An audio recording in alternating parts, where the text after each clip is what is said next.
네, 교육청규칙 1024번 풀어보겠습니다. 집합의 1부터 8까지를 원소로 하는 집합이 있답니다. 1대1 대응인 함수 x에서 x로의 함수 f를 만든다고 하는데 다음 조건을 만족시켜야 한답니다. 대함수 f의 개수를 구하시오. 대응 관계를 만들라는 말이겠죠. 첫 번째가 p가 소수일 때는 소수의 함수값이 자신보다 작거나 같아야 한다. 소수일 때는 소수의 함수값이 소수 자신보다 작아야 한다. 그리고 A가 B보다 작고 A가 B의 약수이면 둘 사이에 약수 관계가 있고 작은 녀석의 함수값이 큰 녀석의 함수값보다 작아야 한다. 큰 녀석의 함수값이 작은 녀석의 함수값보다 커야 한다. 이런 조건을 만족해야 한다고 합니다. 그러면 첫 번째가 1대1 대응에서 우리는 같은 것을 쏠 수가 없다는 것을 알 수 있습니다. 그래서 1번 규칙이 같은 것을 쏠 수는 없다. 2번 규칙에서 소수는 2, 3, 5, 7에게 적용되겠다. 그다음에 여기는 1, 2, 4, 8에 적용되겠고 1, 3, 6에게 적용이 되겠다. 그래서 함수 값이 작아야 한다. 이렇게 작아야 되고 f의 1이 f의 3보다 작아야 되고 f의 6보다도 작아야 되겠다. 이런 규칙을 알 수 있고요. 하나씩 적용을 해보면 f1부터 따져보겠습니다. 1의 경우에는 모든 규칙에 다 소수 규칙은 적용이 없네요. 1대1 대응이면서 2가 쏜 것보다는 작아야 하고, 3이 쏜 것보다도 작아야 하고, 요 규칙을 적용하면 F의 4보다도 작아야 하고, F의 8, 모든 원소의 함수값보다 작아야 되니까, 이게 가장 공통된 게 많은 규칙을 먼저 적용합니다. 함수의 개수를 따질 때, 가장 공통적으로 적용되는 조건이 있으면 그걸 적용을 하게 되겠습니다. 그래서 1은 모든 것보다 작아야 되니까 전상 여기서는 1밖에 갈 수가 없겠습니다. 그 다음에 이게 첫 번째 단계, 두 번째 단계는 2를 이제 대응을 시켜봐야 되는데 약수여야 되니까 약수 말고 소수부터 적용을 시켜보겠습니다. 소수가 더 특이한 조건이니까. 그래서 특이 조건부터 적용한다. 이게 또 하나의 원칙이 되겠습니다. 그리고 요점은 경우의 수가 한정된 것, 경우 수가 적은 것부터 적용하는 것이 함수의 개수, 경우의 수를 구하는 대원칙이 되겠습니다.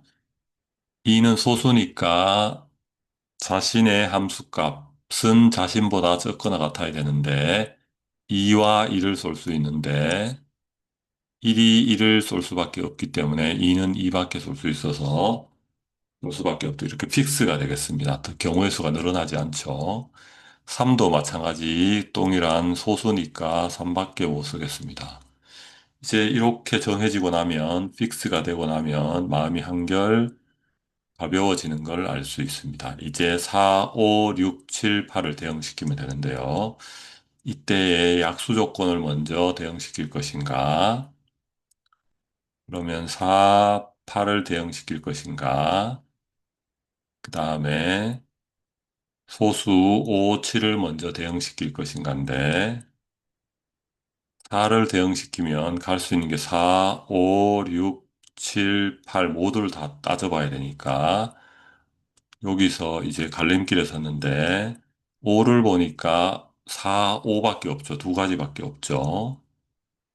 그럼 6도 제한이 없으니까 다 따져봐야 되고, 7은 4, 5, 6, 7 네 가지를 따져봐야 되고, 8은 8도 다 따져봐야 됩니다. 그런 식으로 해야 되니까, 여기서 가장 경우의 수가 작은 게 또 대원칙이 되겠죠. 경우의 수가 적은 것, 즉, 뭐부터 따진다? 5부터 따진다.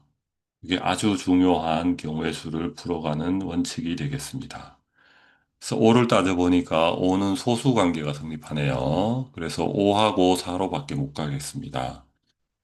그러면 5가 작은 거 4로 가는 경우가 하나 있겠고, 또 하나는 그림을 다시 그리겠습니다. 그림을 다시 그려서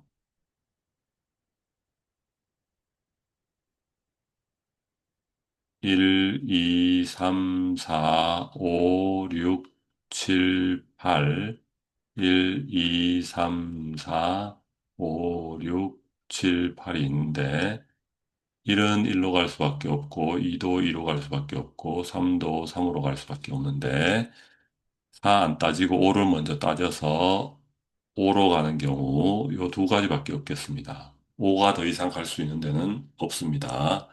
이렇게 넣으면 경우가 또 더 픽스가 될 겁니다. 이 상태에서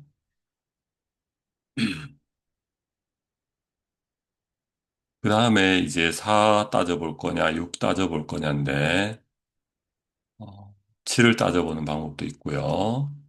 그래서 소수 관계인 경우의 수가 그래도 가장 적은 4, 6, 8은 다 따져봐야 되니까 이번에는 5를 따진 다음에 7을 따져보겠습니다. 그럼 7이 갈 수 있는 곳은 5, 6, 7 세 군데가 있겠죠.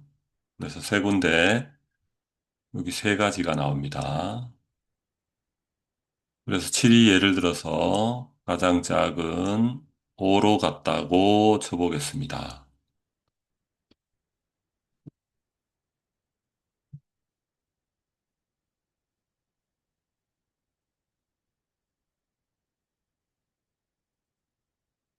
그러면은 이제 4, 6, 8을 선택해야 되는데 6은 아무런 제한이 없고 4와 8은 서로 얽혀 있죠. 4와 8은 어떤 관계가 있나요? 4의 함수값이 8의 함수값보다 작아야 되니까 6을 따지는 게 아니고 이 얽혀 있는 경우의 수가 작은 4와 8의 관계를 따지면 얘네들은 대소관계로 묶여 있기 때문에 함수값이 무조건 두 개가 정해지면 4가 작은 데로 가야 됩니다. 그러니까 3개, 6, 7, 8이 남아 있으니까 3개 중에 두 개를 고르기만 하면 저절로 4가 쏠 곳과 8이 쏠 곳이 정해지니까 이것도 이 각각의 경우마다 3개가 되겠고요. 그때 4와 8이 두 개를 예를 들어서 6과 7로 정해버리면 6은 저절로 8을 쏠 수밖에 없어서 한 가지. 그래서 9가지가 나오겠습니다.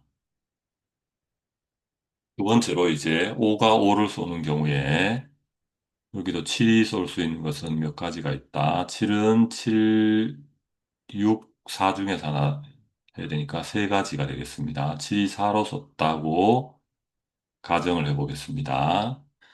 그 세 가지 중에서 한 가지를 가정해 보는 거죠. 그 다음에는 이제 4와 8이 또 대소관계로 약수관계니까 묶여 있으니까 이 6, 7, 8 중에서 세 개 중에서 두 개를 고르면 저절로 세 개 중에 3시 2니까 세 가지가 되겠습니다. 이게 특정이 돼서 4와 8이 예를 들어서 이번에는 7, 8로 갔다고 쳐보면 6은 6으로밖에 못 가게 되겠습니다. 그래서 한 가지가 저절로 픽스가 되겠죠. 그래서 여기서 9가지 이렇게 나와서 전체적으로는 9 더하기 9가 돼서 서로 양립할 수 없는 경우니까 합의 법칙을 적용해서 1, 8 이렇게 답을 대체해주면 좋겠습니다. 그래서 경우의 수의 대원칙은 특이한 것 먼저 공통으로 중첩되는 것, 먼저, 이 모든 것의 기본 원리는 경우의 수가 적은 것 먼저, 그런 대원리가 적용이 돼야지 효율적으로 풀 수 있겠습니다. 당연히 빠진 거 없고 중복된 것도 없어야 되겠죠. 네, 수고했습니다.